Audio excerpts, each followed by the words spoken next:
Banda, ¿cómo están? Bienvenidos. Una vez más los saluda Mario Rodríguez del podcast El Sabio Malacopa. Y bueno, esta vez yo, Solimán, grabando aquí en el estudio de los gatos porque Dani me abandonó. Nada, mentira. Dani por ahí anda ayudándonos. Y pues la verdad es que agradecemos mucho que nos preste su espacio, su lugar, su humilde casa para que podamos hacer este humilde ejercicio comunicativo. Me acompaña esta vez, es un gusto saludar para mí a un amigo, a alguien que conozco desde hace mucho tiempo. Aurelio Castillo, buenas noches, buenos días, donde quiera que estés, que estás aquí al lado. ¿Qué onda? ¿Cómo estás, Aure? Oh, bien. A ver. Cuéntanos, vienes a presentar libros. Sí. Vengo a presentar libros y a dar una función acá en Jalapa el jueves 16 de mayo de un monólogo. Entonces estoy contento porque son proyectos que están chidos. Yo una vez escuché que tú decías, y quiero empezar con esta frase porque se me quedó muy, muy grabada. Ya me va a empezar Decías a echar cosas. decías que Jalapa no era una ciudad para quedarse, era una ciudad para saltar, irse y tal vez regresar, ¿no? Ajá. En ese sentido, ¿tú cómo ves a Jalapa? ¿Cómo lo ves en el aspecto cultural en cuanto como trampolín? ¿A ti cómo te ha funcionado? ¿Cómo te ha servido? ¿Cómo lo visualizas? Pues mira, definitivamente fue es que ahorita que usaste la palabra trampolín, dije, claro, es el término perfecto, porque fue un espacio propicio para muchas cosas que se gestaron aquí, ¿no? Que pues aquí nací y aquí viví los primeros 19 años de mi vida. Y entonces, por supuesto que hay como todo este primer momento donde los espacios seguros de creación, ¿no? Mis talleres, daba clases acá, empecé a dar clases aquí, empecé a dirigir aquí, empecé a actuar aquí, empecé a escribir también. Pues había como esta posibilidad de, ahora menos que antes, pero siempre ha sido un lugar muy chico, ¿no? Donde en general todos nos conocemos, o en ciertos círculos todos nos conocemos. Entonces, dábamos funciones y estaba toda la gente ahí, estaban los amigos y la familia de los amigos, y entonces había como mucho esta oportunidad como un laboratorio, ¿sabes? Como un laboratorio de creación donde podías estar haciendo cosas y mostrándolas, y había siempre retroalimentación. Pero llega un momento donde eso se agota. No que se agote porque se acabe, sino que se agota porque se agotan las posibilidades. Es como ya hay yo siento que hay como un tope, es como una experiencia topada. Como puedes llegar hasta cierto punto y no hay más, ¿no? Y en ese sentido, a eso me refería yo cuando dije eso, esa frase que ahora acabas de recordar, que es como llega un momento en el que si quieres seguir creciendo necesitas saltar al charco más grande, ¿no? Saltar del charco pequeño al charco más grande y si se puede al océano y ver. Entonces yo creo que eso ha sido para mí todo este proceso, estos últimos 15 años, desde que me fui, o sea, como este rollo de navegar aguas más profundas y más vastas y donde no hay toda esa seguridad, ni esa red de apoyo, ni ese saber que tus funciones van a estar llenas porque, ¿no? O por ejemplo, haciendo teatro, o que hay gente que te está leyendo todo el tiempo, lo que escribes y demás, y ha sido un reto interesante en contraste, pues, ¿no? Justamente en ese contraste, ¿cómo lo visualizas en cuanto al Aureliano de aquellas épocas de adolescente films? Ahora el señor doblaje, el señor escritor, el señor Ay, papá de dos, tres. tres, cuatro, cinco, No, seis. tres. Pues sí, o sea, definitivamente yo, toda esa época de Jalapa, digamos hasta los 19 años, fue crucial en términos formativos. O sea, muchas de las cosas que ahora exploto consciente o inconscientemente en mi trabajo, de los principios. Por ejemplo, supongo que habrá oportunidad un poco más adelante de hablar de eso, ¿no? Pero yo estudié filosofía en México y hice una licenciatura y una maestría y ahora estoy terminando el doctorado y toda mi investigación tiene que ver con los personajes de ficción y yo defiendo que son reales y por qué, etcétera. Y sí puedo rastrear el germen de todas esas ideas a esos procesos formativos aquí. Pero por otro lado yo me hice adulto allá y yo empecé a vivir solo cuando me fui a la Ciudad de México. Salí de casa de mi papá, que era con el que vivía, y empecé a vivir solo y fui a la universidad, empecé a relacionarme con gente que tenía otros paradigmas y otras cosas. dejé muchas cosas que, como muchos sueños en el camino, bueno, no tantos, hacer cine, básicamente. No completamente abandonado ni relegado, por ahí hay proyectos, ideas, cosas, pero como que que creo que es parte de volverse adulto y que es algo que no me iba a pasar aquí. Fui discriminando, ¿no? Diciendo, esto lo puedo hacer, esto no lo puedo hacer, esto vamos a dejarlo en el cajón, esto no, ¿no? Okay. Acá era muy fácil, ¿no? Hacer todo, de repente con más o menos recursos o con más o menos posibilidades, pues nos organizábamos, decíamos, vamos a hacer un corto, hacíamos un corto, vamos a escribir un cuento, escribíamos un cuento, vamos a hacer una obra. No había por qué escoger entre una cosa u otra, ¿no? Y como que había eso, pues, que siento que está padre como laboratorio formativo, pero también hay algo como romántico adolescente en esas dinámicas, que luego ya cuando tienes que mantenerte y pagar renta y así, de tu trabajo depende sobrevivir, ¿no? Pues entonces tienes que empezar a tomar decisiones que te hacen madurar un montón. Así como, esto lo puedo escribir ahora o no lo puedo escribir ahora, puedo tomarme el tiempo para sentarme a escribir otra novela o no puedo tomarme el tiempo para sentarme a escribir otra novela. Fue un golpe raro, eso que le llamas madurez o volverte adulto. ¿Qué fue lo que más te dolió dejar así como en el cajón? Es que ni siquiera... sí, entre algunas cosas que se puede ver muchas. No, pues sí, yo creo que lo del cine definitivamente, para quien no sepa, ¿no? Yo me fui de Jalapa con la idea de ir a estudiar cine y a hacer cine, y ese era mi objetivo, al irme a la Ciudad de México, y eso no, pues digamos, no se cumplió tal como estaba pensado. Y fíjate, esto creo que lo platiqué contigo hace unos años, una vez que nos reunimos, no sé si tú te acuerdas, justo en 2019 que vine a presentar mi primera novela. Fue en parte este proceso de madurar, porque fue darse cuenta de cómo eran las cosas. Hice un corto y lo llevé a las oficinas de un prestigioso festival de cine, cuyo nombre no diré, porque el comentario que voy a hacer es muy no era tan duro. prestigioso. No, sí, es muy prestigioso, sigue siendo. Un tal Canes, ¿no? No, mexicano, nacional. Okay. Por allá por el occidente, la ciudad, purépecha, conocido. Más o menos. Y entonces llevé mi corto. Sobra decir que no quedó en la selección ni de cerca ni nada, pero la atmósfera a la que me enfrenté al entrar a esa oficina, el tipo de gente que había, el perfil socioeconómico, la gente que estaba, los becarios, los que trabajaban en la oficina, en la organización, los cineastas que estaban entregando su material, la manera de hablar de la gente, de expresarse, cómo se movían, me sentí completamente fuera del agua. Dije, yo no pertenezco a este círculo social, no tengo esos recursos, no hablo así, no me muevo así, no quiero tener nada que ver con este círculo. Y entonces ahí fue. ¿Pero por qué? Que se veían muy hippies, muy hippie fresas, muy white mexicanos. Es muy esto del white ¿no? Pero aparte, ni siquiera es una cosa que tenga que ver con el color de piel. Creo que es una cosa como de la idiosincrasia. Bueno, pero sí existe eso. Pero eso es no, claro. No, seguramente no, definitivamente. Pero más bien lo que me pegó fue una cosa como de la idiosincrasia. Como todo muy... Y esto es lo que digo que es un comentario feo, superficial.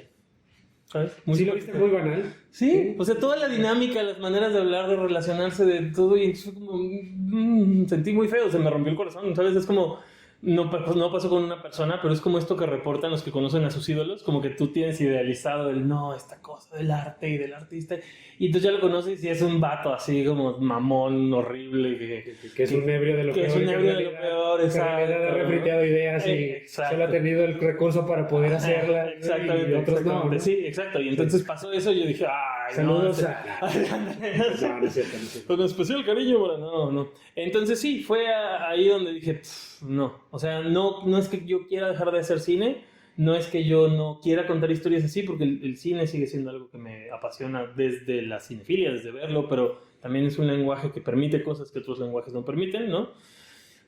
Pero me di cuenta de que no, o sea, desde que hasta que yo no pudiera levantar mis propios recursos, no porque no sea posible, o sea, no porque uno no pueda pedir becas, sino no digo que no haya mecanismos, no es una cuestión de imposibilidad, más bien es de mí, de con qué me siento satisfecho y cómodo creando. Hasta que yo no pudiera levantar mis propios recursos para no tener que depender de ese mundo así, que se movía así, no iba a apostarle a eso, porque no quería tener que venderle mi alma a ese demonio en particular y decir, no me quiero convertir en esa gente, porque aparte esa es otra. He visto pues, gente que, por ejemplo, que conocimos aquí, no todos afortunadamente, que sí están haciendo el cine y que sí están como, digamos, viviendo el sueño, ¿no? Pero que ya que los oyes hablar, dices, le vendieron el alma al diablo, ya hablan como esa gente, ya se mueven como esa gente, ya se portan como esa gente. Y no es que eso esté mal, yo no estoy haciendo un juicio moral, solo a mí no me hace sentir cómodo. O sea, fue por la forma, por la forma del círculo que... Pues es que, ay, no sé, siento que es como difícil, es como muy profundo, difícil de explicar con palabras. Fue una sensación de rechazo, no de que me rechazaran, sino de yo sentir rechazo hacia eso, decir, no quiero estar aquí. Pero bueno, no es lo único que hay, o sea, yo entiendo que también hay otro tipo de círculos y otro tipo de gente. No sé, no quisiste tú quizás buscar un nicho donde dijeras, a esto se parece el ideal que yo quiero, o de momento no te surgió la idea de buscarlo. Sí, como que sentí una cosa, por eso cuando preguntaste fue lo que más te dolió, me acordé de esa experiencia en particular, porque fue tan fuerte que entonces más bien reboté hacia el otro lado y fue como, ¿no? Aparte eso sumado a que yo presenté 3 veces seguidas el examen de admisión al CCC y no quedé nunca, ¿no? Una tras otra. Qué loco para alguien que desde niño tiene tanta influencia en la cuestión del teatro, que tiene, pues ahora sí, muchas tablas en eso. Y para ir avanzando un poquito y no quedarnos en nuestra triste historia, ¿qué es lo que te ha hecho crecer más como ser humano? Porque tú eres actor, director de teatro, director de cortometrajes desde edad muy temprana. Eres un tipo muy cercano a la cuestión cultural, por tus padres, por muchas cosas, y pues eso es innegable, ¿no? La cuestión aquí es, ¿qué te ha hecho crecer o qué te ha roto más por dentro? ¿Ser un actor o dirigir o hacer cortometrajes, cine o teatro? ¿Qué es lo que te dijo? Voy a estudiar filosofía porque ya me volví loco. Sí, no, a ver, es que... Mira, hay varias cosas ahí. Lo que voy a contestar ahorita lo siento un poco artificial y se va a entender por qué, espero. Es que una vez que tienes hijos todo cambia. O sea, es que ahí hay algo particular. O sea, la respuesta en absoluto a tu pregunta, si la respuesta así es ser papá. O sea, eso... Nada le llega a los talones. Por supuesto, pero digamos, antes de eso... Ajá, exacto, antes de eso... Claro, sí.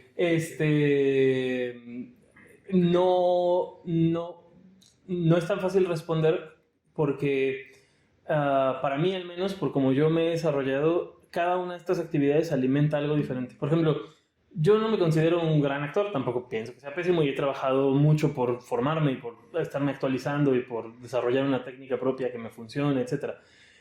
Sin embargo, para mí actuar siempre ha sido algo similar, yo siempre lo comparo con respirar, ¿no? Si te preguntan, ¿te gusta respirar? Pues, o sea, no sé si me gusta o no me gusta, pero necesito hacerlo, no puedo dejar de hacerlo, ¿no? Y cuando pasa mucho tiempo sin que actúe, por ejemplo, ha habido periodos donde estoy más enfocado en la dirección, donde casi no tengo personajes, o no me invitan a proyectos, o yo no estoy armando proyectos en los que pueda actuar, me empieza a faltar el aire, ¿sabes? Me empiezo a sentir como que algo ¿no? Y no sé si eso es gusto o pasión, o no, aunque he sabido describirlo. Pero es así, es como respirar, es como algo que eventualmente tiene que suceder. Luego, la escritura da espacio a cosas y a desarrollar y a contar historias, que creo que eso es algo también muy importante en mi vida. Contar historias siempre ha sido algo que me ha atravesado, como la narratividad, ¿no? Y entonces... Hay algo en contar historias en el lenguaje escrito que te permite explayarte, profundizar, ir a lugares a los que no puedes ir con los otros medios. Y entonces escribir rompe de una manera, ¿no? De alguna manera. Estoy viendo justo aquí una de las portadas de uno de mis libros. Y esto es lo más difícil que he escrito en la vida. O sea, en términos de romperse, ¿no? Uno por dentro. Ese libro, Piñata de cartón... me dolió escribirlo. Y yo lo escribía y decía, esto es horrible, ¿no? Y sentía como me atravesaba esa historia. Está rarísimo, güey. Ahorita vamos a hablar de eso. Sí. Yo te escribí y te dije, sí. ¿En qué madre estabas pensando? Estuvo bueno, ¿sabes? Pero justo, o sea, y yo decía, no es tanto que lo escoja, ¿sabes? O sea, es como, pues es la historia que salió y es lo que necesitaba decir y fue lo que se plasmó ahí y rompe muchas cosas. Y luego está la dirección. Y la dirección es una cosa particular. La dirección ya sea... dirigiendo cine, dirigiendo teatro o dirigiendo doblaje, que es a lo que más me dedico ahora, Que yo, en general, lo que siempre digo es yo dirijo actores. Y puedo dirigir actores en diferentes medios. Tengo herramientas técnicas para dirigirlos en doblaje, herramientas técnicas para dirigirlos en teatro y herramientas técnicas para dirigirlos en audiovisual. Pero lo mío es dirigir actores y también formar actores, aparte, porque también este año cumplo 17 años. Cumplí el 1 de marzo 17 años como maestro de actuación. Lo que pasa con la dirección y la docencia es que ahí es donde está mi vocación. Eso es lo que le llamamos la vocación profesional. Okay. Eso es lo que hago, ya no por esta necesidad compulsiva como la actuación, que es algo que simplemente brota y lo necesito, y tampoco por un afán estético de expresión artística inspirada, que es lo que me lleva la escritura. Por ejemplo, yo no soy un escritor disciplinado. Ahorita tengo mucho tiempo sin escribir algo largo porque pues tengo otras ocupaciones y no digo me voy a sentar y voy a escribir 8 horas como los escritores que salga lo que salga, escriben 8 horas diarias. Sí, claro, que también está un poco romantizado ese asunto, ¿no? Porque pareciera que como escritor tú pues te puedes aislar tan fácil, ¿no? Me voy a una cabaña, me voy a la ceiba gráfica a retirarme claro. y aquí me voy a estar un mes para escribir 5 capítulos, pulirlos, tirarlos a la basura. Sí, ¿no? claro. Entiendo que es complicadísimo eso y se ha romantizado, pero pues hay mucho mérito en, por ejemplo, ahora que ya tienes tu vida como cualquier mortal, que siempre la has tenido, pero me refiero a que ahora son retos diferentes en el aspecto de también tener a tu familia, ¿no? En ese sentido, ¿cómo la has llevado? Pues trabajando un montón, es decir, es que ahí es donde venía lo de la vocación, y esto tiene que ver con la dirección. La razón por la que no me pesa no poder escribir, por estar ocupado trabajando, es que no tengo un side job, ¿sabes? No tengo un trabajo que no disfrute o un trabajo que tenga por obligación. Logré algo que me parece que es maravilloso y que pues sí es un privilegio, que es poder dedicarme profesionalmente, o sea, que ese trabajo, mi trabajo, lo que le llaman en inglés el day job, ¿no? Tu trabajo de día, ¿no? Ese trabajo es algo que me fascina y para el cual tengo vocación y que disfruto y que puedo usar todas las herramientas de lo que he estudiado y aprendido y desde toda la vida. Entonces, sí es un privilegio y lo reconozco y yo agradezco mucho el hecho de haber podido tener las condiciones materiales y etcétera para poder hacer eso. Entonces, ¿cómo lo sobrellevo? Teniendo un trabajo que gozo, como no tienes idea, donde puedo contar historias o ser parte del proceso de contar historias, donde dirijo, donde actúo también a veces. He llegado a traducir, también profesionalmente he llegado a traducir para doblaje. Y que es un trabajo, claro, tiene sus bemoles y etcétera, y problemas que se tienen que resolver dentro de la industria en México del doblaje, pero que es un trabajo muy bien pagado, en general, que permite decir, por ejemplo, para ponerte un ejemplo muy concreto, me permite decir, pues con lo que he ganado en los últimos 3 meses, me voy a ir a Jalapa una semana con mi mujer y mis hijos y mi equipo de trabajo de la obra de teatro que presentamos el jueves y voy a pagar todo y voy a cubrir las comidas y voy a cubrir los pasajes y voy a pagar la renta del teatro y voy a...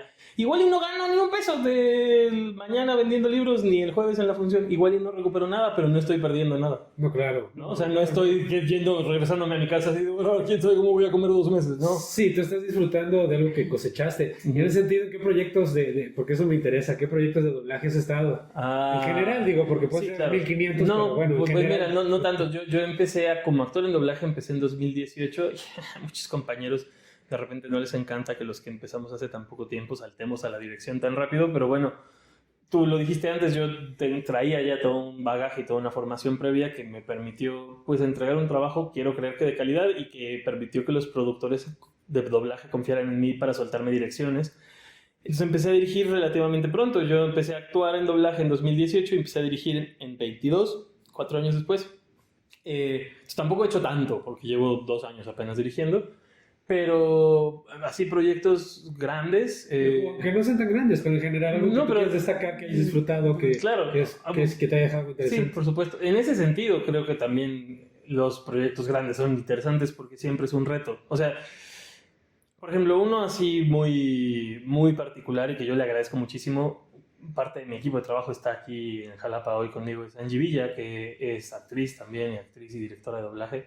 Y ella llevó durante 2 temporadas la dirección del doblaje de un anime que tiene un fandom enorme y muy quisquilloso que se llama Black Clover. Ok.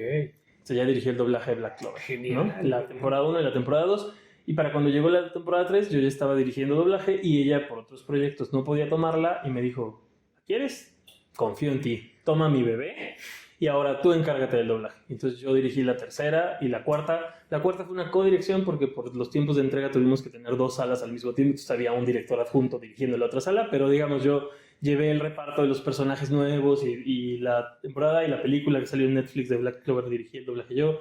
Entonces ese fue un proyecto muy interesante, muy padre. Yo había hecho muy poco anime.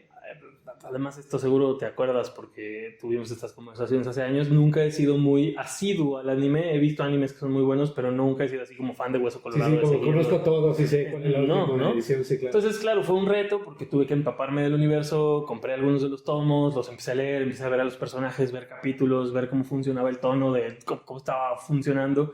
Y además, pues ella hizo un gran trabajo armando un repartazo de actores de doblaje que, bueno, a los fans a algunos no les gusta. Siempre pasa, no importa. Sí, claro, no, sí, claro. Pero yo considero que ella tenía un gran reparto ya de base. Entonces ahí, además, como director fue un fogueo tremendo porque me tocó trabajar con actores que a mí como director no me conocían y que quién sabe si me hubieran aceptado llamado de un proyecto de cero por ser yo Juan de los Palotes, ¿no?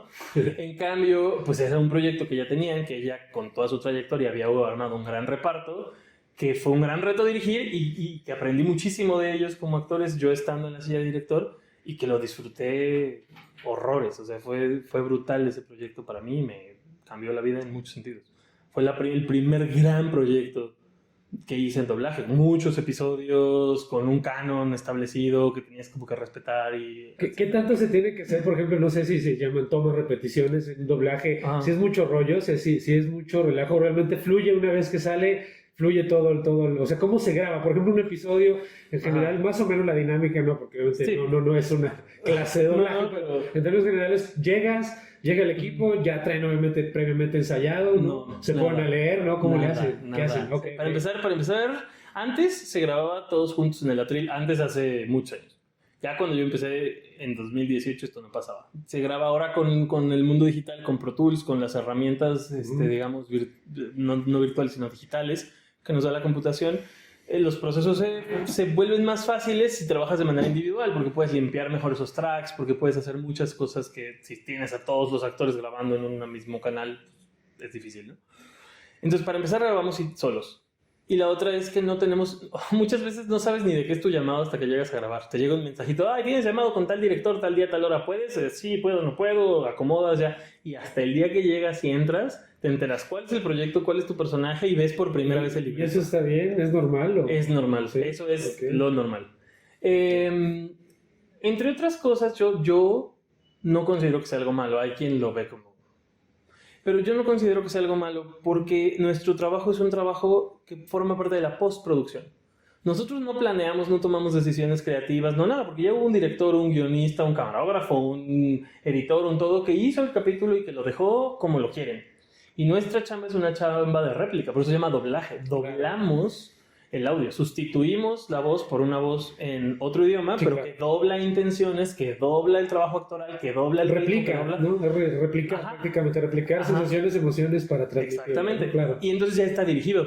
Entonces, claro, si tú tienes la formación adecuada y sabes cómo se hace, sacas la información de lo que ya está en pantalla. Entonces, hay grandes actores, Angie es uno de ellos. Me ha tocado trabajar con varios que tienen muchísimos años de experiencia y es impresionante verlos trabajar porque así lo agarran. Llegan al llamado sin saber qué van a hacer, tú como director les explicas, les dices, mira, esta es la historia, estamos haciendo esta película, este es tu personaje, sí, ajá, va, perfecto, entran a la cabina, ven el libreto, ven la escena, graban. Y a menos de que quedó muy largo, hay que hacerlo más rapidito, ajustes técnicos, dices, wow. ¿Lo entendió? O sea... Ya, vámonos. Ya, ahí está, ¿no? Vamos por la pizza. Eso es experiencia. Entonces también pasa, llegando a tu pregunta de cuánto se repite o qué tan difícil es muy difícil, porque tienes que cacharlo al principio. Entonces, claro, como todas las cosas que son muy difíciles, conforme más lo haces y más experiencia tienes, se va volviendo más fácil. Pero entonces un actor con mucha experiencia suele repetir poco, depende de la complejidad del personaje, ¿no? Y un actor más novatón, pues puede repetir mucho. Entonces... una de las cosas que hacemos los directores es determinar cuánto tiempo le vamos a dar a cada actor. Entonces yo sé que si tú estás en tu tercer llamado de la vida de doblaje y tu personaje tiene 20 loops, igual y para esos 20 loops te calculo el doble, o sea, un promedio normal es hacer un loop por minuto. Te explico qué es un loop. Que depende de lo que vaya a decir, ¿no? Va a ser, depende un poco del contenido, pero digamos en general calculamos un loop por minuto. Entonces decimos, mira, el personaje tiene 20 loops, le voy a dar 20 minutos, 5 más de colchón, 25, a alguien con mucha experiencia. Si alguien está muy nuevo, 20 loops, 40 minutos. Lo doblas para darle colchón porque sabes que vas a repetir más, porque no.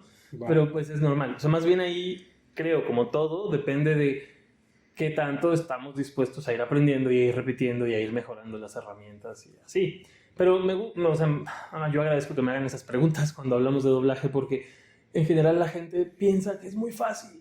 No, fíjate que no, ¿eh? Hay mucha gente que piensa que es muy fácil. No, piensan que es divertido y se engañan. Porque creen que por ser divertido es muy fácil. Ajá. Pero pues es como hacer cine. Tú lo ves o hacer un cortometraje. Sí, tú ves el producto final. Tú ves que quedó chido, quedó más o menos. Pero pues no son horarios, es coordinar, es repetir. No, pero fíjate, yo creo que hay una cosa más grave y que tiene que ver con la actuación en general. La gente cree que actuar es muy fácil.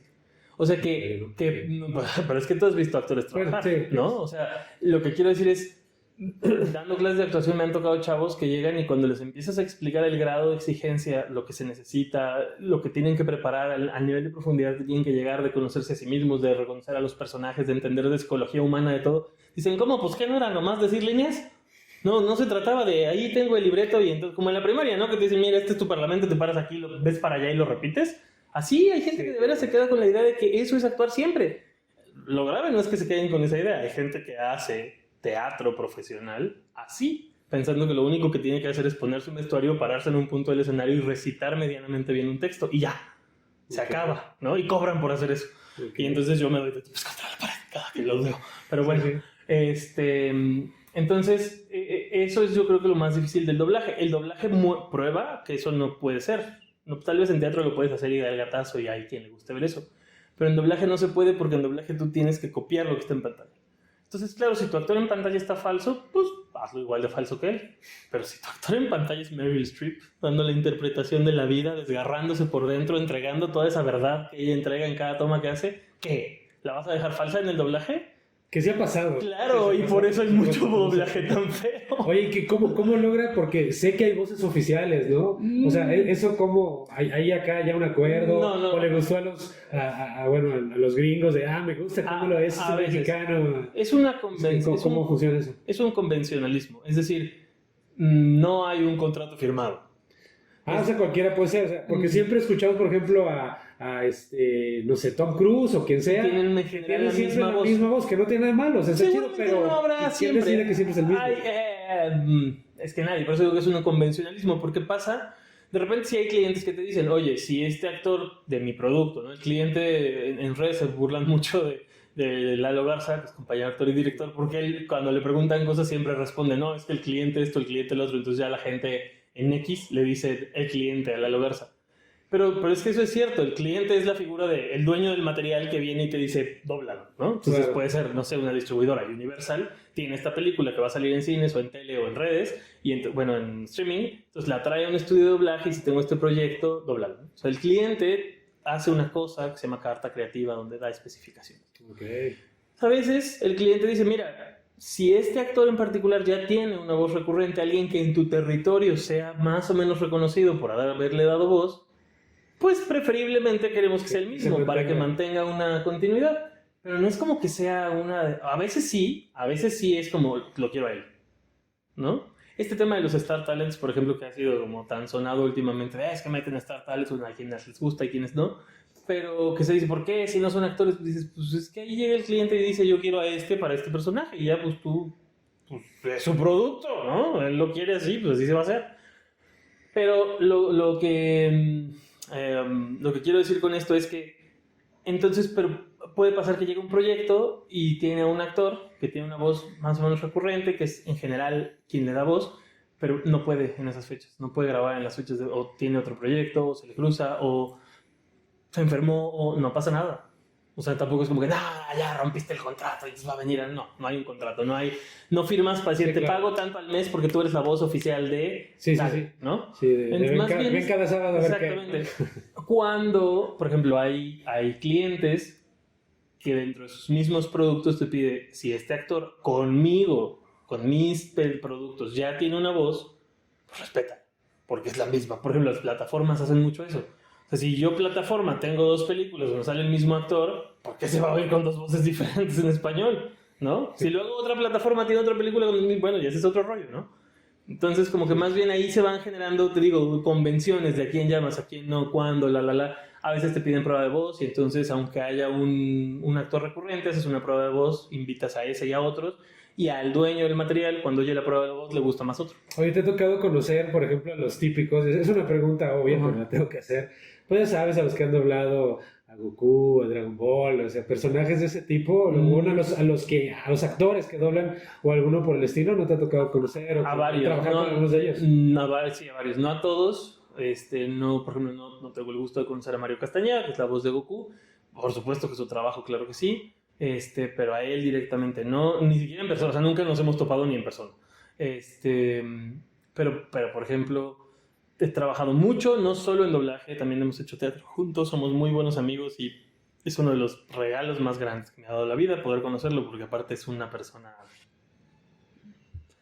generosa, es decir poco, y amable y así, ¿no?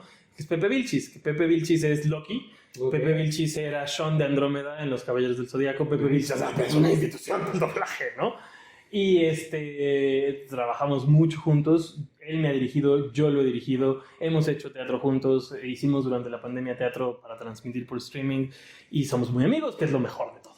Todo lo demás podría sobrar. Somos amigos y eso está maravilloso. Y es alguien que me ha ayudado mucho. De hecho, gracias a él es que empecé a dirigir, porque él confió en mí para que yo lo cubriera en unas direcciones que las fechas de dirección se le cruzaban con proyectos que no podía dejar. Entonces él pide permiso a la producción. Oye, esta fecha en particular puedo, en lugar de dirigir yo, puede venir Aureliano a dirigir. Sí, que lo dirija él, lo hago. Y a partir de que él confía en mí para cubrirlo, es que los productores de esa empresa dicen, oye, ¿no quieres tener tus propias direcciones? Y yo decía, pues sí. Why not? ¿No? Entonces, bueno, así.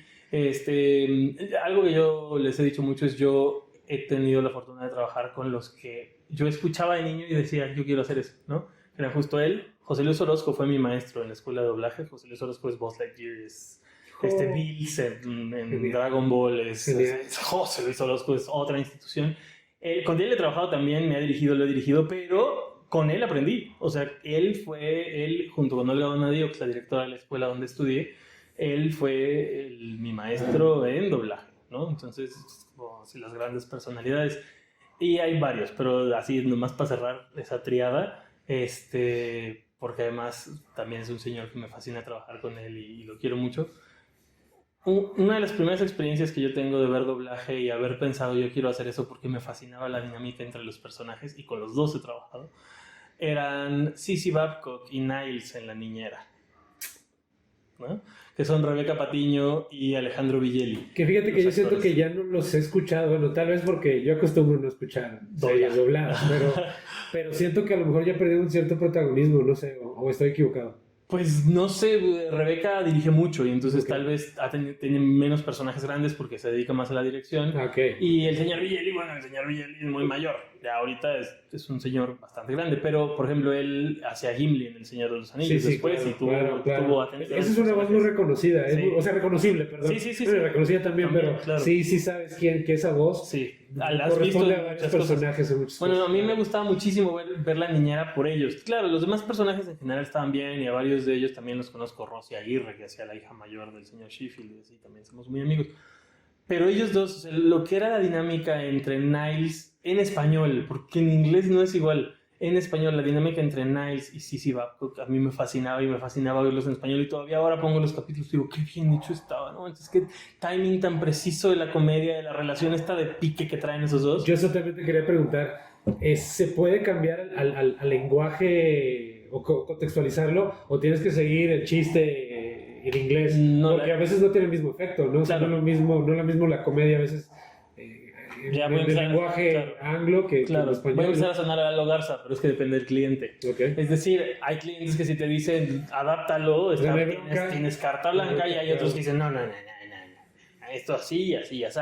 Lo ideal sería que todo se adaptara y en general buscamos que todo se adapte y que se pueda entender. Me pasó hace poquito, he estado dirigiendo una serie cristiana que a pesar de ser cristiana, y digo a pesar porque el material religioso suele tener mala calidad cinematográfica, como que solo les importa el mensaje y no se fijan en los demás. Esta es una serie cinematográficamente muy bien hecha, muy bien escrita, muy bien actuada, muy bien, históricamente es precisa, se llama Los Elegidos, The Chosen. Y es así una cosa que tiene da igual, así un nivel de seguidores impresionante. Ahí, en la temporada que acaba de salir, hay un momento donde Jesús le pide a Mateo que vaya a buscar un burrito, ¿no? Y le dice, a little donkey, no sé qué, en inglés. Y entonces Mateo voltea y le dice a Jesús, en inglés le dice, you want el adjetivo, no me acuerdo si era, no sé, como cute o hacer algo así. Y luego dice burrito, usa la palabra en español pronunciada en inglés, ¿no? Y entonces, quien hizo la traducción originalmente puso así como, sí, ¿quieres un burro que se vea lindo o algo así? Que no conservaba esa cosa. No, literal. Y no era tan literal, pero más bien como que no conservaba esa cosa juguetona que tenía, que el personaje de Mateo, hablando inglés, dijera burrito en español, Okay. ¿no? Y entonces yo dije, a ver, pues vamos a arriesgarnos, a ver si nos lo dejan ya a la hora de hacer la mezcla final, ¿no? Y entonces le dije al actor, ponle, ¿quieres un burrito pequeñito, chaparrito? ¿Quieres un burrito chaparrito? Que es muy local, además. Eso de decir chaparrito es súper mexicano y podía decir, no, ¿cómo lo vamos a dejar si esto se va a toda Latinoamérica? Pero es una frase que tiene como esa esencia del mismo chiste que hace, pero adaptado a algo que se siente más latino, ¿no?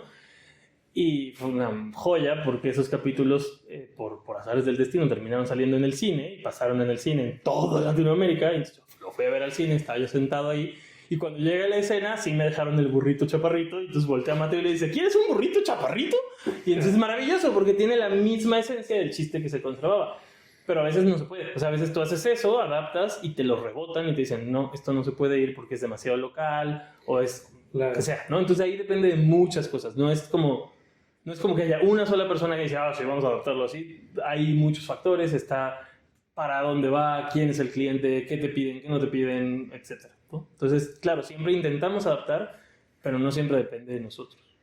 Genial, ¿no? Pues la verdad es que el mundo del doblaje es algo muy aparte y que también públicamente, por lo menos a lo que es provincia, no se difunde demasiado, ¿no? Solo los que son fan, pues obviamente se enteran un poquito de quién dobla quién, dónde están, ¿no? O si hay una especie de, pues, evento de anime, ahí llega, ¿no? Claro. Si llega el famoso que dobla al asesino, ¿no? O al héroe, pues ya así es como se entera uno. Cuéntanos un poco, Aure, ¿qué se presenta ahorita en estos proyectos que están por venir? ¿Tus libros un poquito? No sé por dónde quieres empezar. ¿Libro, teatro? ¿Qué te late? Pues quizá los libros, es un proyecto... Tetralogía del dolor. La tetralogía del dolor, okay, exacto. Que aparte es bien interesante porque originalmente no estaban relacionados. O sea, yo escribí los primeros dos como pues, novelas aparte, ¿no? Sí. Son historias diferentes, no se tocan, no tienen nada que ver, no comparten personajes. Pero cuando terminé de escribir el segundo, un día leyéndolo con unas amigas que me hicieron favor de leerlo conmigo en voz alta para ver cómo se sentía el ritmo antes de que fuera publicado, ¿no? Como proofreading, que le dicen en inglés. Okay. Entonces lo leímos todo y uno de los comentarios que surgió cuando terminamos de leerlo fue, oye, pero como que hay una temática común. Me dijeron, ¿no sientes que hay como una temática común? O sea, al final, claro, cada uno tiene, aparte son estilos diferentes, o sea, géneros diferentes, ¿no? La verdadera cruz, que es el primero, es una suerte ahí como de sátira maquiavélica, oscura y sangrienta, y Piñata de Cartón es más psicológico, más retorcidón, tiene otra cosa, ¿no? Hablando de verdadera cruz, a mí me llamó la atención que tú te atrevieras a escribir sobre algo político, o que tuviera tintes políticos. Sí. ¿Qué es lo que destacas en ese sentido? ¿Cómo subrayas tú? Porque tú te atrevieras. Sí, claro, porque bueno, pues yo te conozco y sé que no son tus temas, o bueno, por lo menos ni siquiera los hemos platicado, aunque sé que obviamente la cultura a veces va de la mano con personajes políticos, ¿no? Y es inevitable. Pero que una cosa es que tú conozcas políticos, ¿no? Y otra cosa es que ya hagas un libro para escribir con referentes de política. Claro. Entonces, eso me llamó mucho la atención. Es un muy buen libro y está muy interesante. Y sí, yo creo que pues todos somos arañas y moscas por ahí. Cada quien se va a identificar con lo que tenga banda, tienen que leerlo, es un librazo. Pero pues cuéntame un poquito, ¿no? Digo, si se puede. Sí, ¿no? claro. ¿Cuál es? Digo, ahora me lo pregunta mañana, quizás. Sí, claro. ¿Cuál es ese impulso que dijiste? A ver, vámonos por acá. Mira, muchas cosas pasaron. Yo me fui de Jalapa en el 2009. Y Jalapa, antes de que yo me fuera, era pueblo quieto, ¿no? O sea, aquí nunca pasaba nada.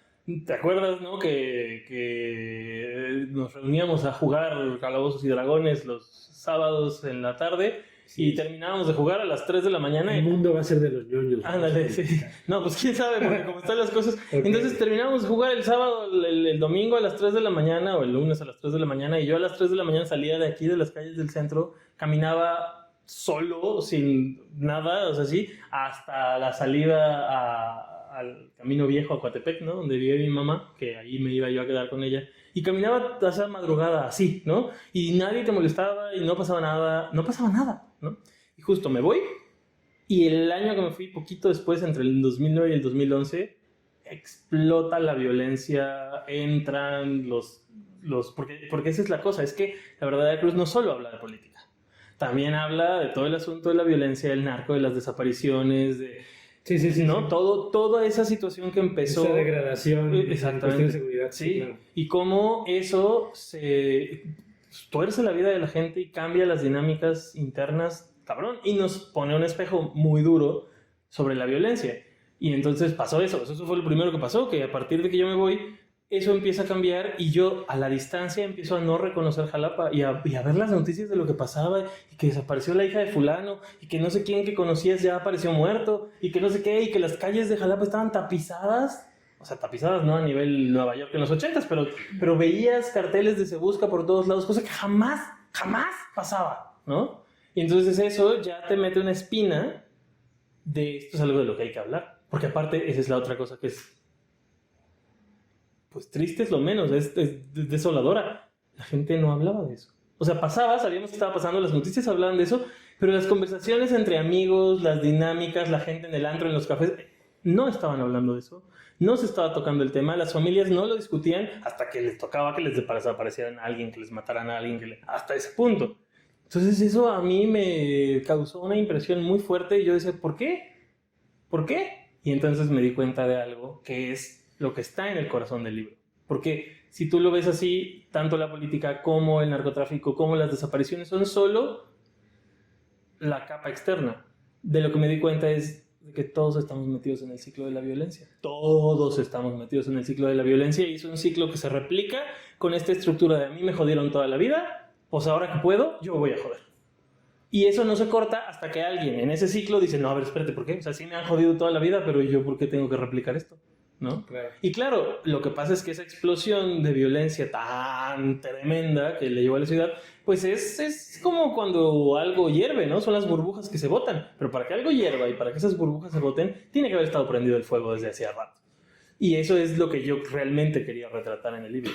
¿Te refieres a prácticamente la insensibilidad de la sociedad en cuanto a que tiene una enfermedad, ¿no? Y si la sociedad fuera un cuerpo y tiene cáncer, es decir, veo el cáncer, veo que me pudro, pero no hago nada, ¿no? ¿O a qué te refieres?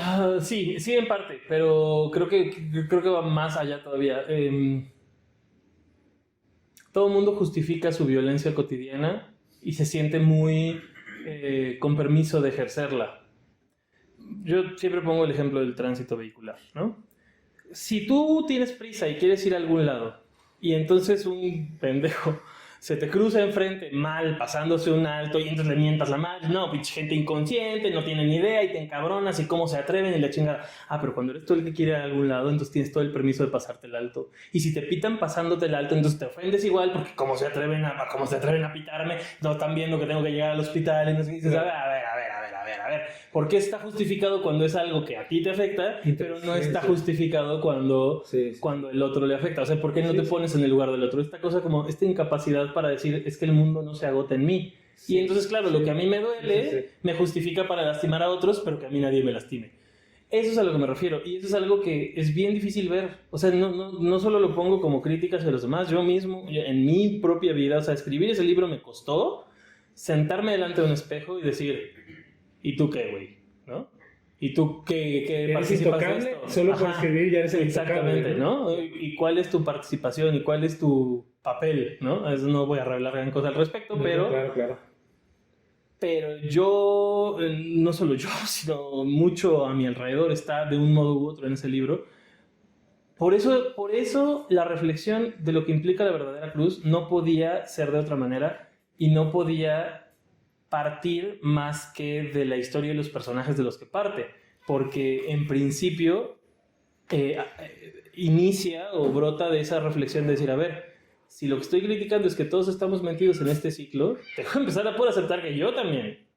Y que he vivido como parte de él de un modo u otro, aún antes de ese momento en el que me fui. O sea, aún antes de que explotara esa violencia, ya había un ciclo de violencia. Porque si no estaba un fuego prendido en una estufa, no hierve ninguna agua. ¿Me explico? El agua no hierve de la nada. Había un fuego prendido ahí antes. Y si ese nos está afectando a todos, y si ha cobrado el nivel de relevancia y de profundidad que ha cobrado, es porque todos éramos parte de ese fuego encendido.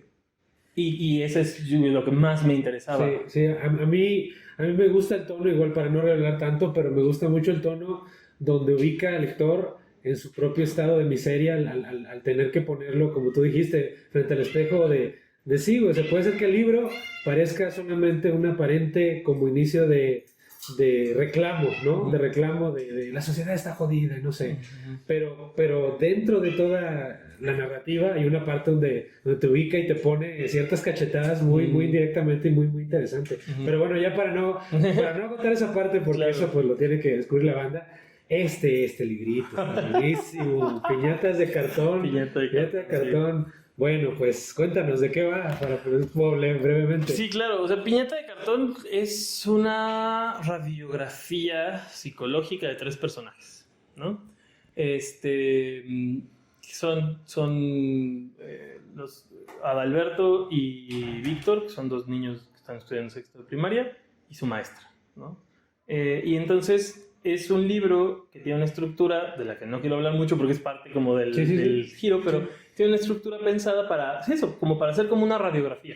Y entonces decir, a ver, vamos a, sin juzgar, porque eso es lo que es una radiografía. O sea, cuando tú vas y te sacas una radiografía, la radiografía no dice, mira, pendejo, te rompiste el brazo por idiota, ¿no? Claro. Sí, pero no juzga, pues, o sea, revela cosas, pero no le pone una carga de valor. Entonces se trataba de hacer eso, se trataba de decir, a ver, estos 3 personajes que de nuevo están metidos en una situación de violencia, de otro tipo, que también tiene que ver con el ciclo de la violencia, etc. Si no los juzgamos y si intentamos conocerlos lo más posible y profundizar en quiénes son y qué los ha llevado a ser como son, cómo cambia nuestra impresión de ellos entre lo primero que vemos y lo último que sabemos, ¿no? Entonces, como con esa idea en mente, con esa premisa, intenté construir una narración breve pero maciza que justo, o sea, que sacudiera de manera como muy específica fibras sensibles, no desde un lugar melodramático, sino de este lugar como muy profundo de decir, cabrón, ¿no? ¿Qué es esto? Y te decía que me dolió mucho escribirlo, y una vez platicando con mi mamá, y le estaba contando, no, es que no sé cómo terminar el libro, porque esto está fuerte, no sé qué. Esta señora me dijo algo así como, ¿y para qué estás escribiendo eso? Porque es bien juzgona ella, ¿no? O sea, no le gusta que uno haga cosas que no sean mundo color de rosa, pero ¿qué más vamos a hacer? ¿No? Uno solo puede escribir lo que le sale. Entonces me dijo, como, ¿para qué estás escribiendo eso? Si lo estás sufriendo, si te está doliendo escribirlo, si tú mismo sufres, ¿no? ¿Para qué lo haces? Y entonces le dije, para que cuando alguien lo lea, no en el momento en el que lo está leyendo, no en el momento en el que lo está leyendo, sino después, al pasar por la experiencia de esa radiografía, la próxima vez que esté en la situación de ejercer al menos un 1% de la violencia que se ejerce en ese libro, lo piense 2 veces. Se acuerde y diga, estoy haciendo algo muy parecido a lo que estaban haciendo. No. Y no sé si lo va a hacer o no, pero al menos lo pensó 2 veces. pero al menos se la volvió a pensar antes de decir... Interesante. ¿No? Entonces como que esa era un poco la idea. Y este también, pues igual es un libro personal, muy personal, porque es un libro sobre bullying, ¿no? Entre otras cosas. Ese es el móvil, ¿no? Es el móvil, exacto. No hay problema en que se revele eso. Así empieza. Es una historia con personajes, por supuesto, de cierta edad que parten del bullying, pero ese bullying va teniendo un trasfondo y va teniendo una evolución, claro. Por decirlo, evolución, claro. ¿No? Bueno, ya la banda tendrá que leerlo, pero continúa. Sí, claro, ¿no? Y eso fue algo que marcó mi infancia. O sea, yo fui aparte en un sentido muy paradójico, porque yo era como 25 centímetros más alto que todos mis compañeros en la primaria y era al que chingaban, ¿no? O sea, así cabrón. Sexto de primaria fue un año horrible. Yo no hubo día que no saliera llorando a la escuela. Fue horrible, ¿no? Y entonces también fue un poco como un proceso de hacer las paces con eso y decir, a ver, y de nuevo, y si no te juzgo, y si más bien intento a través de mis personajes ver más allá y decir qué podría haber estado pasando en las casas de esos otros niños, en sus situaciones familiares, que los llevaban a esas dinámicas que, claro, en la superficie lo que tenían era pues, el daño que pudieron haberme hecho o que me molestaban o que se burlaban de mí o que lo que sea que hayan hecho, pero que eso no es un incidente aislado, no es algo que surge de manera espontánea en la escuela, sino que tiene todo este trasfondo del que hablabas ahora. Aquí hay algo clave que es lo que más me llamó la atención y que fue creo que lo que le da también mucho valor al libro, que la manera en que es contada refleja mucho, y tú ya lo acabas de decir, porque era lo que te iba a preguntar y que era como una especie de presentimiento. La mirada de los personajes es tan viva y tan nítida como lo cuenta el narrador, que realmente pues parece que el autor tiene referencias muy, muy cercanas a lo que le suceden a ciertos personajes. Entonces, bueno, sobre todo en cuestión de crudeza. Entonces, esa crudeza está muy interesante porque justamente sí lo logras. O sea, justamente eso es lo que llega y te empieza a carcomer, ¿no? Entonces, pues los personajes, entre esa crudeza, tanto para la parte del dolor como para la parte del ¿cómo se dice?, de la malicia, es lo que hace, pues ahora sí que no es un dolor común, ¿no? Sí. Eso es lo que yo diría, no es un dolor común, no es un pasaje común y no es como pasar como una vez en un pantano, realmente sí te enlodas, sí te encharcas y sí te quedas como con esa sensación de agridulce de todo, ¿no? Está muy interesante esa parte. No puedes salir ileso, exacto. Sí. No sales ileso. ¿Cuánto tiempo te tomó escribirlos? Bueno, que estos son 2 de 4. ¿No? Te platicamos un poco de los otros 2, pero yo tengo un proceso extraño. Yo escribo los libros en mi cabeza, casi completos. O sea, yo mastico mucho las ideas, la estructura, los personajes, su psicología, antes de escribir una sola palabra. Entonces, ya cuando me siento y escribo, el proceso es mucho más rápido, porque ya pasé mucho tiempo pensándolo. Por ejemplo, La verdadera cruz es una idea que nació alrededor del 2010, cuando de todo esto que te digo que empezó a pasar en Jalapa, y que se fue madurando y que fue tomando forma. El título La verdadera cruz, porque, o sea, Veracruz sí, claro. Significa verdadera cruz, ¿no? Entonces, ese es un título que desde que la violencia empezó a ser muy fuerte en el estado, me hizo pop en la mente, La verdadera cruz. Y ya sabía que quería escribir algo que se llamara así, pero no sabía qué ni de qué se trataba. Y durante años lo fui masticando, como entre el 2010, pues te digo, lo escribí en el 2018. Entonces, 8 años, donde le di vueltas, donde de repente iban pasando cosas, yo veía en las noticias y decía, mira, eso es un personaje, eso es una situación, eso es un tal. Entonces iba como incorporando y cobrando forma en mi cabeza. Y llega un momento, esto es casi siempre mi proceso cuando escribo así, llega un momento en el que eso ya está tan acumulado que entonces ya es incontenible. Y cuando ya es incontenible, entonces me siento y escribo. Y entonces ya voy sacando, voy ya puliendo, dando forma, estructurando lo fino. Ese proceso ya no es tan lento. La verdadera cruz lo habré escrito en un transcurso de 3-4 meses. Piñata de cartón empecé el 1 de enero del 2020 y terminé el 16 de febrero de ese mismo año. O sea, ya la escritura, ¿no? Luego viene toda la revisión, etcétera, ¿no? Pero sí, la escritura sí, poco, ¿no? Te digo, fueron como 6 semanas de Piñata de cartón. Y los otros dos, que no he tenido la chance de leerlos, pero próximamente. Sí. Cuéntanos un poco Pues de eso. Inmune y Olivia vuelve a casa están en tándem. De hecho, siempre digo Se que... escucha chido, pero que te interrumpa. Ajá. Ese Olivia vuelve a casa, siento que va a tener un trasfondo así brutal, pero dale. Van en tándem. Lo que pasa es que originalmente Olivia vuelve a casa era el último capítulo, o sea, la idea, cuando yo tuve la idea de Inmune, que es el tercer libro. Bueno, esto me hace... Voy a regresar un poco a lo que estaba narrando hace rato. Cuando leímos Piñata de Cartón con estas amigas, me dijeron, oye, aunque son de estilos diferentes, géneros diferentes, como que hay un tema común, que es el dolor. Parecería que es la violencia, pero no, porque al final, la reflexión final que hace Piñata de Cartón es que esa violencia viene del dolor. Eso ya es algo que Piñata de Cartón pone con todas sus letras, ¿no? Y entonces, cuando lo ves así, te das cuenta de que el dolor también está detrás de los acontecimientos de la verdadera cruz. Entonces, una de ellas dijo, ya deberías escribir la trilogía, ¿no? Si ya tienes dos que están hablando del dolor, ahora ¿por qué no haces uno que lo que haga sea hacer eso mucho más explícito? O sea, ya no que se quede como algo que está ahí al fondo, que es el caso de la verdadera cruz, o como algo que se menciona Ya que como sea lo una conductor. herida expuesta. Exactamente, que ya sea la herida expuesta y donde ya se hable del dolor en forma y todo. Y entonces yo dije, mira, qué gran idea, sí, puede ser. Y entonces empecé a desarrollar la idea de Inmune, ¿no? Y esa idea culminaba con lo que después fue Olivia vuelve a casa. Se acababa con ese capítulo. Pero ya que fui avanzando y escribiendo, resultó que lo que quería hacer con Olivia vuelve a casa rompía el tono de todo lo que había escrito de Inmune.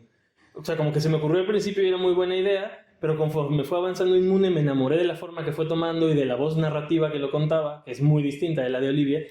Y entonces para cuando llegué a donde tendría que haber escrito ese capítulo, ya estaba en una situación muy difícil porque no quería escribirlo como lo quería escribir dentro de Inmune porque pues no tenía nada que ver con lo demás tonalmente, pero tampoco quería dejar de escribirlo porque me parecía muy importante contar esa parte de la historia.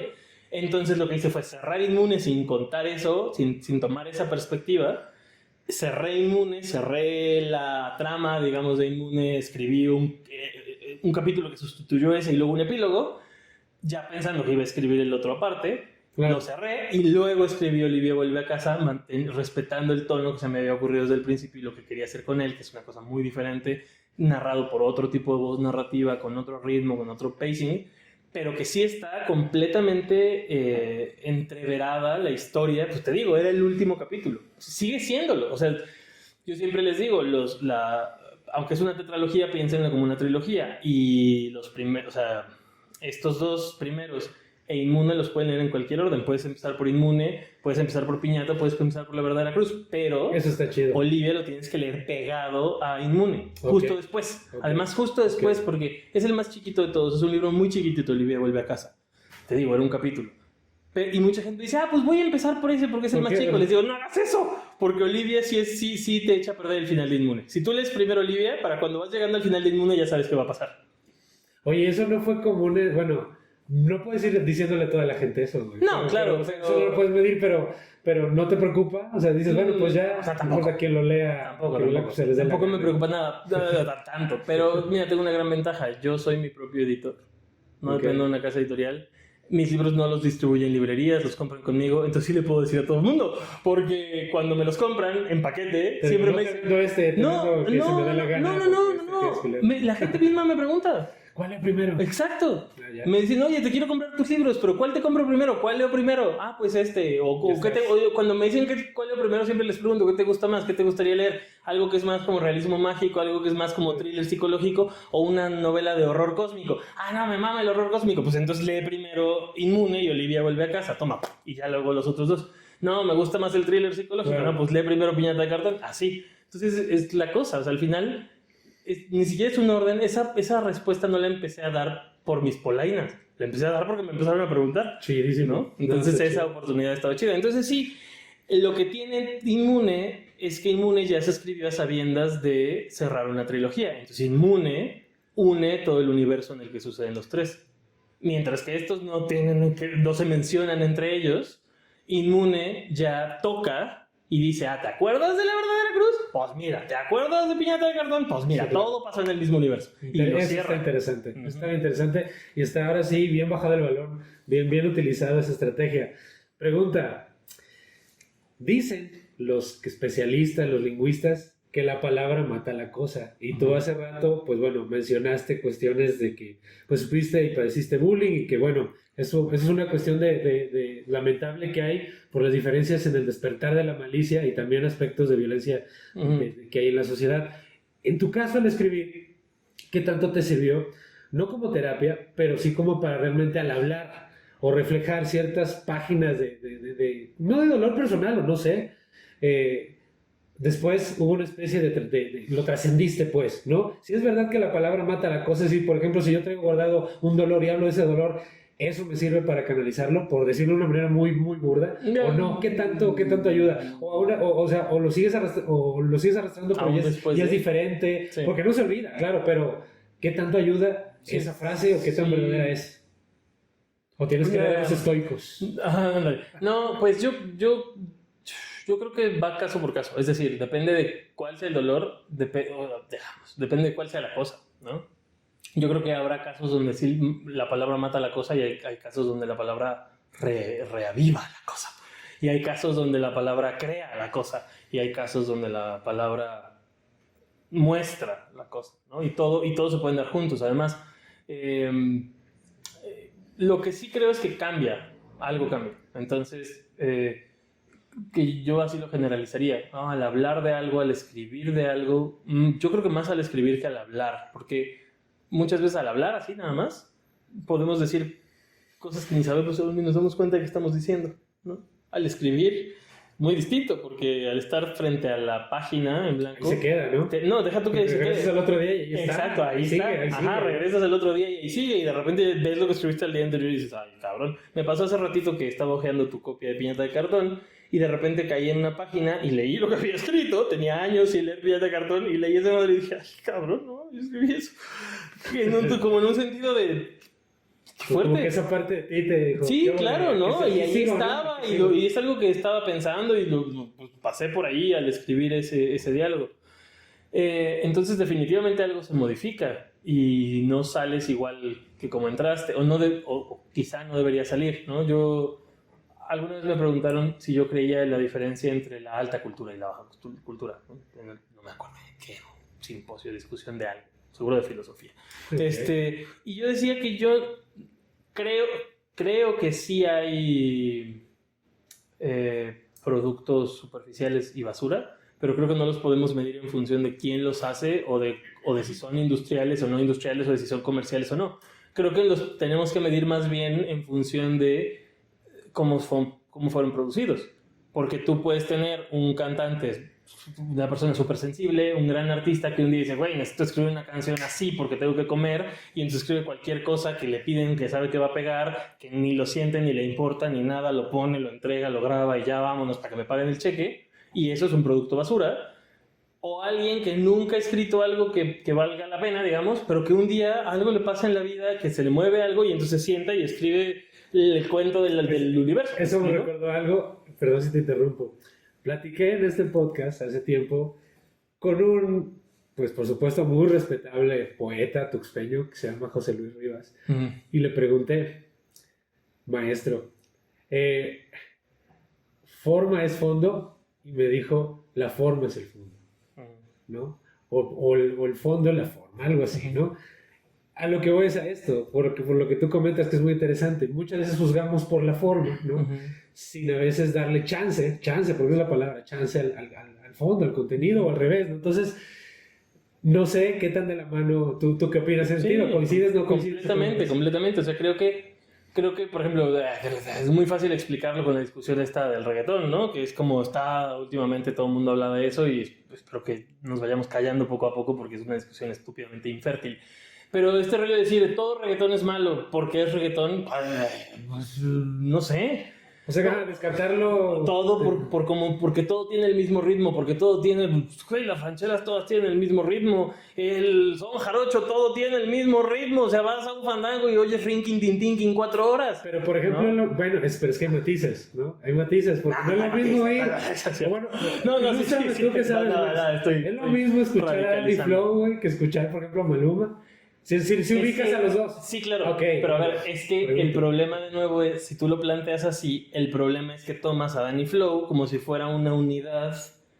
Yo me refiero a sus letras. Por eso, pero, Ok. pero lo que quiero decir es, estás moviéndote en el tiempo como si esa unidad fuera una cosa que no se puede modificar en absoluto. Si tú me dices, escuchar lo que ha hecho hasta ahora, que escuchar lo que fulano de tal, o sea, es lo mismo escuchar a Danny Flow todo lo que hace ahorita, que escuchar la novena de Beethoven, y entonces, no, ¿a poco no podemos comparar? No, claro que puedo agarrar una canción en particular y tomarla contra la novena, y claro que puedo hacer una comparación y decir, esta es menos complicada, menos profunda, menos, y esta es más... Claro, pero eso no me asegura que ese mismo individuo, con ese mismo estilo, con ese mismo tipo de letras, con ese nivel de lenguaje, un día, por algo que le pase, porque le cae un rayo, porque sale a la calle y tiene una experiencia que le cambia la vida, se sienta y escribe lo que sea que le escriba, que genere profundidad y que toque algo que sea importante para alguien. Esa es la dimensión que no tocamos cuando generalizamos. Pero es parte de ese supuesto, ¿no? Porque estamos suponiendo también, o sea, en ese tiempo, que podría pasar o no. Entonces... Lo que digo es que no puedes juzgar todo producto futuro y no puedes juzgar la experiencia estética del otro. Eso es a lo que me refiero. O sea, creo que nadie tiene las herramientas para decir... Mira, por ejemplo... No, al final es subjetividad, por supuesto. Claro, no, pero... Por supuesto. Pero además, sí, por supuesto. Pero además hay una cosa más, que es como... Por eso digo que la discusión es tremendamente infértil. Porque ¿qué vas a venir? ¿Qué vas a decir? Que como tú experimentas eso desde un lugar que lo ve como algo superficial y vulgar, entonces yo no puedo disfrutarlo. Bueno, pero eso es otra cosa, ¿no? No, pero es que es el fondo del asunto, porque cuando hablamos de que forma... Es la experiencia sensorial, ¿no? La experiencia estética. El goce estético. El goce estético, exacto, porque el asunto de esto de que forma es fondo, yo como lo entiendo es... Sí. Cuando hay algo que decir que le importa a quien lo está diciendo, eso va a cobrar la forma que necesita para ser dicho y va a tener su audiencia y su público. Interesante. Entonces, el problema claro es, creo yo, cuando la forma, y esto puede ser confuso, a ver si logro decirlo claramente. Vuelvo a empezar. Cuando tú tienes algo que decir, eso es, digamos, es el fondo, es el contenido. Eso que tienes que decir va a pedir su propia forma. ¿No? Cualquier escritor que trabaje desde un compromiso con su propio discurso, creo que podría confirmar lo que estoy diciendo, ¿no? Tú, por mucho que planees un libro antes, o un poema, o un cuento, por mucho que lo pienses y digas, sí, a huevo, lo voy a hacer así, y va a tener esto y esto, una vez que empiezas a escribir, te va como diciendo, no, para acá, para allá, no, a ver, aquí da este giro, tú querías hacer esto, pero esto está más interesante, y vas encontrando la forma a partir de eso que estás queriendo decir, si te comprometes con ello y con ser fiel a ese discurso, ¿no? Hay otra cosa que es donde yo creo que está el problema y donde superficializamos y donde tiramos muchas cosas a la basura, que es cuando convertimos la forma en el fondo. ¿Qué quiere decir convertir la forma en el fondo? Yo he leído mucho a Cortázar y me gusta mucho cómo estructura sus cuentos Cortázar. Entonces voy a escribir cuentos que tengan la misma forma de Cortázar. ¿Cronopio o fama? Ay, no sé. Interesante. Sí. Bueno, ahora piensas... Pero sí, bueno, sí te entiendo. Pero y entonces ya no me importa qué quiero decir, no tengo un discurso propio, no desarrollo un fondo, sino que solamente agarro la estructura y la replico porque es una estructura que me gusta y entonces hago que de lo que hable mi obra sea de nada más que de la repetición de la forma. A eso es a lo que me refiero cuando digo convertir la forma, la estructura formal en el fondo, en lo único de lo que se puede hablar. Ahí es donde creo que hay problemas. Y ahí es donde creo que eso es superficial y es vano y es muchas cosas y solo vender, que es lo que decía hace rato. Soy el autor que de repente dice, güey, tengo que pagar la renta y sé que si entrego una canción y pega, me pagan un cheque, entonces la voy a entregar, voy a ver qué es lo que está pegando, la hago, entrego, venga, y me pagan. Y al mismo tiempo, hoy en la noche tengo un golpe de inspiración y empiezo a escribir un poema que me va a tomar los próximos 10 años y que cuando salga va a ser un hitazo, ¿no? Yo me acuerdo mucho cuando el apreciado Jaime López participó en La Cosa del Bicentenario y compuso junto con Alex Sintek la mamada esa de la la la la la la, ¿no? No sé si la recuerdan, es horrible, ¿no? Y de repente en una entrevista que le hacen a Jaime López dicen, bueno, maestro del rock and roll mexicano en español, ¿qué pedo? ¿No? O sea, estoy parafraseando evidentemente, ¿Qué ¿no? le pasó? Y él dice, pues que necesito comer. O sea, Claro. y entonces dices, ¿y qué? ¿No tiene derecho? ¿No? Sí, claro. Ok, ya, no, es que eso entonces es un vendido. ¿Y por qué? ¿Por qué tenemos que juzgar a la gente por querer comer? Sí, ¿sabes por qué? Porque la banda es muy purista, ¿no? Sí, Es muy no, purista. si tú eres un rockero y eres Siempre, hippie, sí. tienes que ser combativo toda la vida. No se puede ser combativo cuando necesitas pagar la renta. Sí, güey. claro, por supuesto. Entonces creo que ahí está el asunto. O sea, no se trata de decir a destajo, o lo haces así, eres bueno, y lo haces así, eres malo. Más bien es como decir, no, a ver, puede gustarme o no gustarme, pero en todo hay cosas. Iba a decir hace rato que a nuestra generación, porque no somos exactamente la misma generación, pero justo convivimos en espacios donde se dio como esta como amalgama cultural. Nos está pasando, porque ahora la chaviza critica muy duro, ahorita, a cantautores que escuchábamos a principios, mediados, finales de los 2000 Sí, claro. y Sí. que les tiran como, no, es que son horribles y no sé qué, y son vendidos, ¿no? O riman el primer verso con el segundo y el tercero con el cuarto, y entonces, ¿qué clase de rima tan pinche simple? Y dices, güey, haz eso y logra vender esos millones de discos, cabrón, si es tan fácil. A ver. Ajá, exacto, a ver, y ándale. Y dices, sí, es muy fácil criticar desde la comodidad de estoy aquí detrás de mis redes sociales, ¿no? Como el troll, como retratan al troll. Que eso es parte de la transición, mira, en todas las generaciones que están de cierta edad critican a las nuevas o las nuevas van criticando a las salientes, ¿no? Eso es como parte cíclica del ser humano, ¿no? Pero bueno, ya estamos acercándonos como que a la parte final. Series de televisión y películas favoritas, señor. Series de televisión y películas favoritas, justo para que me funen. Me fascina Avatar, la de los monos azules gigantescos. Sí. Es la película que más veces he visto en el cine. La vi creo que 20 veces en el cine. ¿Por qué te gusta eso? No sé, por muchas cosas. Sí. Me mueve muchas cosas muy cabrón, ¿no? Y ahora que salió la segunda parte, muchos amigos la fueron a ver y dijeron, a mí me gustó mucho la primera, pero la segunda no, porque es la misma mierda otra vez. Y tú dices, ahí se nota que no tienes hijos.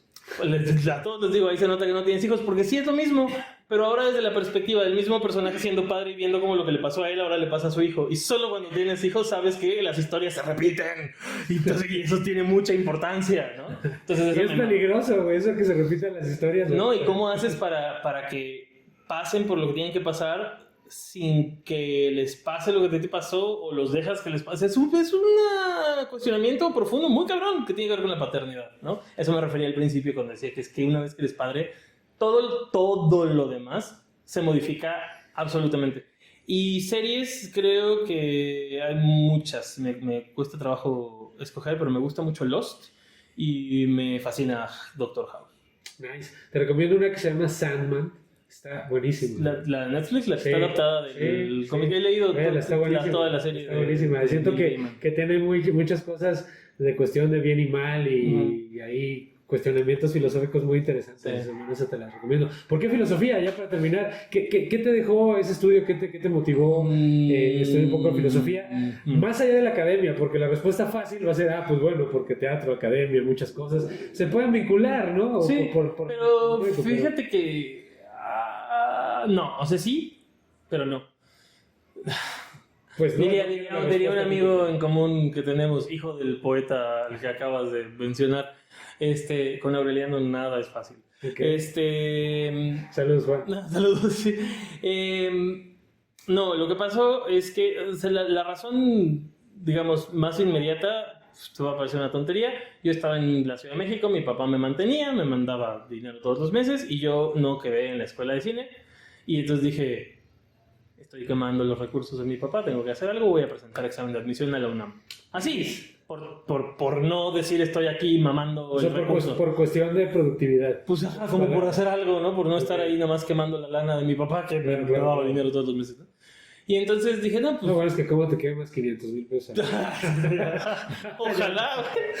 Entonces, aparte en esos tiempos yo cohabitaba con Juan Rivas.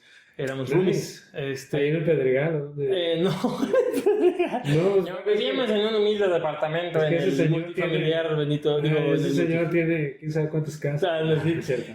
No, vivíamos en un departamento, en un pequeño departamento en el multifamiliar Miguel Alemán, que está en Bueno, es que todavía eran estudiantes. Mi amor, sí. Eran estudiantes. Él ya estaba estudiando Derecho, yo todavía no estaba estudiando nada, porque no quedaba en la escuela de cine.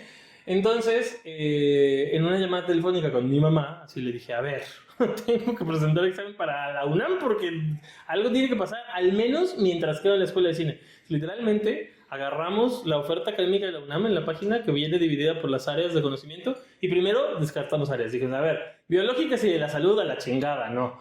No, físico-matemáticas a la chingada tampoco. Y entonces quedaban área 4, humanidades y las artes, y la otra económico-administrativas. Era como, no es cierto. Lo primero que fue económico-administrativas y biológicas y de la salud. Y entonces quedaban físico-matemáticas exactas y humanidades y artes. Sabía cosas a mí en la física y así que me llamaban la atención, pero no hacía matemática y yo nunca he sido muy bueno para las matemáticas. Entonces, quedó área 4 y de área 4, a ver, ¿cuál es? Derecho, no, así, no. Y en ese descarte quedaron al final letras clásicas y filosofía. Y eran las dos que me llamaban la atención. Letras clásicas, estudiar latín y griego y textos de hace muchos miles de años, y filosofía. Y entonces leyendo el plan de estudios, y ahí nos metimos al plan de estudios, todo esto, les digo, en una llamada telefónica, ¿no? Así hablando por teléfono. Sí. Y nos metimos al plan de estudios y me di cuenta de que de letras clásicas lo único que me llamaba la atención eran las clases de lenguaje, de aprender griego, aprender latín y filología y esas cosas técnicas como de estudio de la lingüística. Y las clases de historia de Grecia y Roma me daban una pereza tremenda y así. Entonces dije, bueno, a ver, dejémoslo un momento. Y entonces abrimos el plan de estudios de filosofía y fuimos leyendo materia por materia y las descripciones de cada materia, ¿no? Ética, epistemología, ontología, metafísica, historia de la filosofía, no sé qué. Y yo cada vez estaba más impresionado y yo jamás había estudiado filosofía porque además hice la prepa abierta y en el sistema de prepa abierta en el que yo estudié no llevábamos, o sea, llevábamos así una embarradita de qué dijo qué filósofo en qué siglo y ya, nada profundo, ¿no? Entonces yo no tenía idea de cómo se comía eso, nunca había leído filosofía en la vida. Pero empezamos a leer eso y de repente sentí como un jalón muy fuerte y dije, es que no hay ninguna que no me llame la atención. No hay una sola materia en este plan de estudios que yo diga, no, qué hueva, todo me suena muy interesante. Mi mamá dijo algo que fue así como de, dijo, sí, es que fíjate que oigo eso y me suena que tú has hecho esas cosas toda tu vida, ¿no? Y yo así de, no sé si eso es bueno o malo, pero me parece que es una señal. Y en ese momento pensé, bueno, y si me interesa aprender griego y latín, igual puedo buscar, yo sabía que en la UNAM se daba mucho esto, que los maestros de griego y latín me dejen entrar de oyente a sus clases. Y eso fue lo que hice. Entonces me metí a filosofía. ¿Sí te dieron chance? Presenté el examen de admisión. Chido. No quedé la primera vez, pero presenté la segunda vuelta y quedé para entrar en 2011. Entonces empecé en agosto del 2011 la licenciatura. Y estudié al mismo tiempo los primeros 4 semestres, que es la parte básica de griego y de latín, como oyente en clases del Colegio de Letras Clásicas. Y así empezó. O sea, todo fue como pues te digo, por no quemar el dinero de mi papá y por estar estudiando algo. Y luego lo que pasó fue que evidentemente me enamoré de la filosofía. Y mi idea era seguir presentando el examen. De hecho, lo volví a presentar la segunda vez ya estudiando la carrera. Y luego lo volví a presentar la tercera vez cuando yo iba a la mitad de la carrera y no quedé. Y entonces ahí me hice la pregunta de, ¿voy a volver a presentar el examen del CCC? Dije, no, voy a terminar esto primero. Ahí es y entonces terminé la carrera. Cuando el digamos, ese escritor invisible empieza a escribir tu historia y dice, no, y te va por otro lado. Claro, por supuesto. Ahora, ya para cerrar, bueno, primero que nada agradecerte y pues esta oportunidad que quién sabe cuándo iba a ser, tenía que ser hoy o quién sabe cuándo, porque quién sabe cuándo se regresa a Jalapa. Un mensaje, tú que eres la persona creo que para mí más indicada, para quienes están ahorita donde tú estuviste hace 20 años, que están creando cosas, que están en la parte de underground, que todavía no se ven mucho, pero que tienen por ahí cosas que los van conectando cada vez más con la cuestión del arte, del teatro, del cine, todo eso, o de cualquier otra disciplina. ¿Qué consejo le darías ahora sí a tus yos del pasado? Pues yo creo que lo que me parece así como lo más importante tiene que ver con esta cosa del compromiso con uno mismo. Dice una frase de una obra de teatro que se llama La fábrica de los juguetes, dice, el compromiso no es lucrativo. Y eso es cierto, el compromiso no es lucrativo, de entrada no lucras comprometiéndote. Y eso hace que prefiramos no comprometernos y perseguir solo lo que nos da dinero, sobre todo en una sociedad como esta, ¿no? Que es así como produce, produce, produce, produce. Pero es lo único que te da, aunque no es lucrativo, es lo único que realmente te da satisfacción. Cuando te comprometes contigo mismo y dices, a ver, lo que decía yo del discurso, ¿no? Esto es lo que quiero decir con este libro, por ejemplo. Y me comprometo con eso y dejo que eso me dicte la forma. Y aunque yo haya tenido una idea maravillosa porque quería hacer el libro así y pensaba que iba a ser la gran novela que México esperaba, y cuando ya empiezo a desarrollar el discurso de este libro, me doy cuenta de que me lleva por otro lado. Entonces, si estoy comprometido con ese discurso, me voy por ahí y sigo ese camino aunque no es lo que yo había planeado. Y así como escribiendo un libro en la vida, con las decisiones, entré a filosofía y entonces, no, pues te quedas aquí, ¿no? Claro. Creo que eso es lo más importante. Y si uno se compromete consigo mismo, los tiempos son muy diferentes para cada persona. Yo soy una persona de procesos lentos, siempre lo he sabido. A veces se me olvida y entonces me doy de topes contra la pared porque siento que no estoy logrando cosas y luego me acuerdo, siempre he sido de procesos lentos, ¿no? Me salieron tarde los dientes y me cayeron tarde los dientes, o sea, sí, de veras, o sea, mis procesos en general son lentos. Y entonces de repente digo, bueno, no pasa nada si fue la reflexión final que hice con el cine, ¿no? No pasa nada si no hago mi primera película antes de los 50, o antes de los 60, o antes de los 70, no importa. El tiempo que pase hasta que yo tenga los medios para decir, aquí está, puedo hacerla, va a hacer que esa primera película sea mejor que si la hubiera hecho el día anterior. Y eso solo lo voy a lograr si me comprometo conmigo, con lo que quiero, con lo que me importa, con lo que me mueve. Y además de manera sin ser intransigente, porque el problema es no solo no comprometerse, sino el otro extremo. Un extremo es el que no se compromete y el otro es el que se compromete pero se vuelve intransigente. Y entonces no solo se compromete, sino que se casa con un solo camino.